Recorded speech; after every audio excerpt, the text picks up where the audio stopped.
बिस्मिल्लाहिर्रहमानिर्रहीम। अनगिनत दुरूद व सलाम कायनात की सबसे खूबसूरत, दिलकश, लाजवाल और अजीम तरीन हस्ती सल्लल्लाहु अलैहि व आलिहि व सहाबिहि व बारिक वसल्लम की ज़ात अक़दस पर और आपकी आल पर दुनिया भर के मुसलमानों को अस्सलामु अलैकुम व रहमतुल्लाहि व बरकातहू। ख़त नस्तालीक में आज हमारा जो सबक है वो है तोय या ता।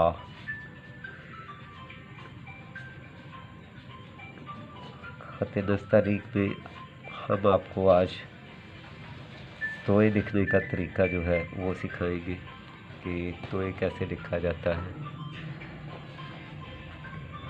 अब आपने इसमें दो चीज़ें ज़हन में रखनी है कि ख़त्ताती शुरू करने से पहले आप बावुज़ू हो और दुरूद इब्राहिमी पढ़ें और अल-मुसव्विर का विर्द करें। उसके बाद आप ख़त्ताती शुरू करें और जितनी देर भी ख़त्ताती का दौरानिया हो आपका प्रैक्टिस का, उसमें बहुत दिलजमी और कंसंट्रेशन के साथ कैलीग्राफी करें, मशक करें। ठीक है, चलें अब हम देखते हैं कि हमने कैसे लिखना है ता को। अब आप देखिए, यहाँ से हमने आधा कत लेना है। ये आधा कत यानी सत्र अव्वल से हमने आधा कत लेना है, यहाँ से फासला। और आधा कत से अब आप देखिएगा कि बिल्कुल यहाँ से हमने अलिफ लिखनी है। देखिए 3 कत की। ठीक है, आपको समझ आएगी। यहाँ से ये देखिए आधा कत का फासला, और अब ये मैं आपको कत इसकी पैमाइश यहाँ से करवा देता हूँ। 1 2 और ये 3 कत की अलिफ हो गई। यहाँ पे हमने 3.5 कत की अलिफ नहीं लिखनी। यहाँ पर हमने 3.5 कत की अलिफ जो है वो नहीं रखनी। अच्छा, अब आप देखिए, यहाँ से हमने आहिस्ता आहिस्ता इसी अलिफ के जो एंगल है, जो इसकी रवानी है, उसको बरकरार रखते हुए ये देखिए यहाँ से हमने, आप ज़रा गौर करें, ये देखें, ये जो हिस्सा है ये आइन का ऊपर वाला हिस्सा है, यानी आइन का सर है यहाँ पे। ठीक है, अच्छा, अब आप ज़रा इसे यहाँ से थोड़ा सा इसका जो एक मरहला आता है वो आपको गौर तलब होगा। ये देखिए, यहाँ से हमने इसे इस जगह तक ले आना है, बिल्कुल यहाँ तक। अब यहाँ से हमने रे पड़ी लिखनी है, रे पड़ी। अब आप देखिए रे पड़ी कैसे लिखनी है हमने। ये देखिए रे पड़ी हमने इस तरह लिखती है, जिसका कि ये देखिए इसमें हमने ये देखिए बिल्कुल इस जगह पर ये, अच्छा, ये वो रे पड़ी है जो हम दाल में भी लगाते हैं, तिरछी दाल में हम रे पड़ी लगाते हैं, ये वो है। अच्छा जी, ये अब आप गौर करें कि यहाँ से 1 2 और ये आधा कत, ये 2.5 कत का फासला बिल्कुल इस जगह पे आएगा। इस जगह पे बिल्कुल ये नशिस्त पे ये 2.5 कत का फासला आएगा। ठीक है, इसके बाद ये जो इसका फासला है यहाँ से यहाँ तक, ये देखिए ये 1.5 कत का होगा। ये 1.5 कत का फासला होगा।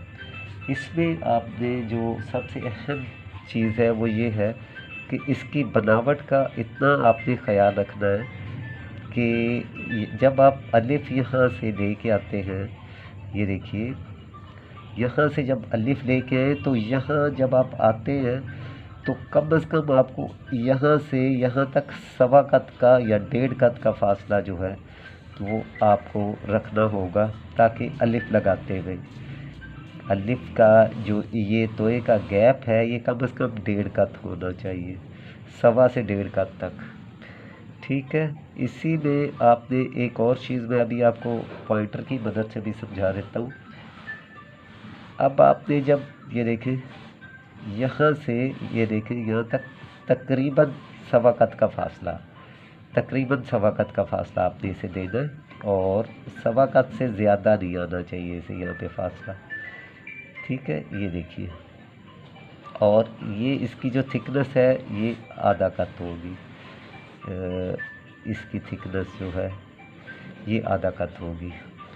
अच्छा, इसका जो दरमियानी फासला बिल्कुल इस जगह से है वो तकरीबन 1.25 कत होगा, तकरीबन ये तकरीबन 1.25 कत होगा बाहर वाली साइड से। अगर आप इसे अंदर वाली साइड से देखेंगे तो आधा कत से थोड़ा सा ज़्यादा होगा। ठीक है, आधा कत से थोड़ा सा ज़्यादा।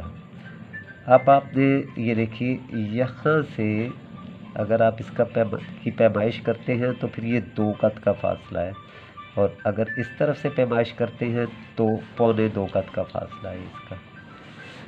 ठीक है, अब आपको मैं इसको जो इसकी पॉइंटर की मदद से भी समझा देता हूँ, ताकि इसकी जो, या इसे मैं ऐसा करता हूँ कि कलम से आपको दोबारा समझा देता हूँ ताकि आपको समझने में आसानी रहे। आप ये देखिए, इसमें मैं कत नहीं लगाऊंगा, कत आपको यहाँ से समझ आ गई होगी। ये जो फासला है यहाँ आधा कत छोड़ के हमने यहाँ से अलिफ लेके आनी है, और ये देखिए जो कि तकरीबन हमें 3 कत की अलिफ होनी चाहिए। ठीक है, अच्छा, अब ये जो अलिफ की रवानी आ रही है इस तरफ से, आप देखिए हमने इस रवानी को ख़त्म नहीं होने देना। ठीक है, इस जो इसका एक कंसिस्टेंसी आ रही है कि जिस एंगल पे ये टर्न हो रही है उसी एंगल को हमने जो है वो कंटिन्यू करना है, यहाँ से रुकना नहीं, यहाँ से अलहदा नहीं करना है इसे। अब बिल्कुल इस जगह से ये देखिए, इस जगह से असल में बकरे वगैरह काफ़ी आ गए हैं ना, और बच्चे जो हैं वो फिर शोर मचा रहे हैं, इस वजह से भी आज वीडियो में मेरा ख्याल है कि कुछ शोर आ रहा है, जिसकी मैं आपसे माजरत चाहता हूँ कि बच्चे जो हैं वो खुश हो रहे हैं, और उसमें सभी बच्चे शामिल हुए हैं, हमारे भी। और तो इस वजह से माजरत है कि अगर वीडियो में किसी किस्म का आवाज़ का कोई मसला है तो उसकी मैं आपसे माजरत चाहता हूँ। तो ये जो है आप देख लीजिए, ये मैं आपको सिर्फ इसकी बनावट समझा रहा हूँ, इसके कवानीन असूल जो है वो पिछले लफ्ज़ में मौजूद है। अच्छा जी, अब आप यहाँ से देखिए ये एंगल जो है इसका, ये देखिए ये यानी तकरीबन दाल के जो निचला हिस्सा है वो उसी का हूबहू ये है तोय। ठीक है, अब ये जो आपको जहन में रखना है कि हमने जितनी भी प्रैक्टिस की है उसमें अपने ज़ाविये को हमने बिल्कुल इसी एंगल पे रखना है। जब याद रखिएगा, मैंने आपको पहले भी बताया था 1 2 3 4 5 ये अगर बच्चे बैठे हुए हैं इस एंगल पे हैं, इसमें से एक बच्चा हल्का सा अपना एंगल चेंज करेगा तो ये आउट हो जाएगा। ठीक है, या तो सारे बच्चे इस एंगल पे बैठे होते हैं तो फिर ठीक है। लिहाजा यहाँ ये मिसाल देने का मतलब ये है कि ये ज़ाविया है हमारा अलिफ का, इसको बाहर सूरत हमने तमाम अल्फाज में मलहूज़ रखना।